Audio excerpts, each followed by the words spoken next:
So hello everyone. তো আমি এটা কেদারনাথের সন্ধ্যেবেলার ভিউটা তুলেছিলাম। আর সন্ধ্যেবেলার ভিউটা জাস্ট অসাধারণ ছিল, কারণ চারিদিকে বরফ পড়ছিল আর তার মাঝে কেদারনাথের আরতি, জাস্ট অসাধারণ কমিউনিকেশন। তার মধ্যে ছিল আমার এই চারিদিকে গান যেটা মানে হচ্ছিল না, সেটা আমার জাস্ট অসাধারণ লেগেছে বলবো।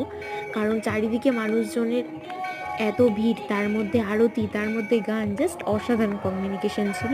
আর তখন কিন্তু ওখানে প্রচণ্ড পরিমাণে ঠান্ডা হাওয়া দিচ্ছিল, যার কারণে সবাই দেখতে পাচ্ছ সোয়েটার, চাদর সমস্ত কিছু নিয়েই বসেছিল।